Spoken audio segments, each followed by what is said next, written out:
स्त्री शरीर हो चाहे पुरुष शरीर हो, भगवत प्राप्ति के महत्व का प्रकाश इसी ब्रह्मचर्य से होता है। सच्ची मानना, ये जो आपका मन निरुत्साहित हो जाना, शरीर में पीड़ाएं होना, समय से दिनचर्या ना होना, प्रमाद स्थितियों का बढ़ना, कई जगह अंगों में पीड़ाएं होना, ये कई त्रुटियां होती हैं, इससे जो ये परेशानी आती है। अगर ब्रह्मचर्य है तो आप जैसे अग्निमय भूमि पे चलना हो तो कैसे चलेंगे, ऐसी उसकी चाल होने लगती है। इतनी तीव्रता, इतनी उज्ज्वलता, इतनी उसमें चेतना शक्ति जागृत होती है कि हर काम में उत्साह, रात दिन मेहनत करने पर भी कभी थकान नहीं, नींद न ले पर भी प्रमाद आलस्य नहीं।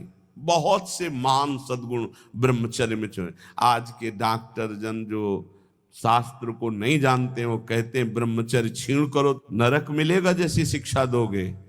ये प्रश्न उत्तर देने वाला अगर चूक कर जाए तो नरक मिलता है, ध्यान रखना। ऐसा नहीं कि एकांतिक में प्रश्न जो करे उत्तर मनमानी दे दो तो उत्तर देने वाले को नरक मिलेगा, क्योंकि तुमने जो बोला है वो स्वीकार किया जा रहा है समाज में। तो तुमको अगर ज्ञान नहीं तो उत्तर दे दिया तो नरक मिलेगा।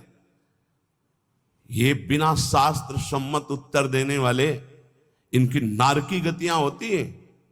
अब आपने शारीरिक संविधान का ज्ञान प्राप्त किया है तो आप भागवतिक संविधान को मानने की चेष्टा करें। आप भागवतिक संविधान का खंडन न करें। आप केवल शरीर के अंगों का ज्ञान प्राप्त किया है कि कौन सा अंग कैसे क्या चलता है, लेकिन ब्रह्मचर्य पर बोलने की सामर्थ्य तुम्हारी नहीं। तुम ब्रह्म के ज्ञाता नहीं हो, तुम शास्त्र के ज्ञाता नहीं हो, तुम डॉक्टर हो केवल अंगों के, शरीर के बाह्य एक ढांचे के, वो भी सूक्ष्म शरीर के नहीं, केवल स्थूल ढांचे के हो। तो स्थूल ढांचे की आपको सुधार वाली बात बतानी है, कैसे रोग निवृत्ति होती है।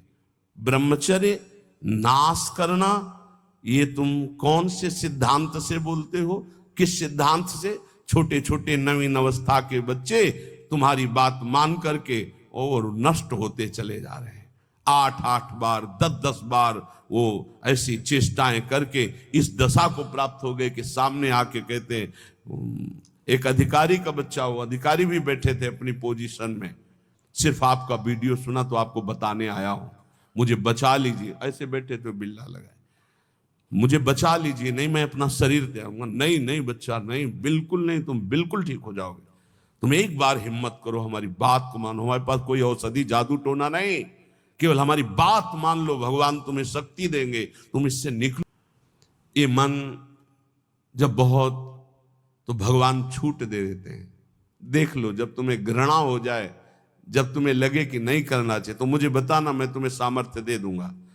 आपको सामर्थ्य मिलेगी। आप जिस दिन से सोच लेंगे कि वास्तविक मुझे अब अपने जीवनी शक्ति की रक्षा करके भगवत प्राप्ति में, ये हमें व्रत रखना है, ब्रह्मचर्य व्रत।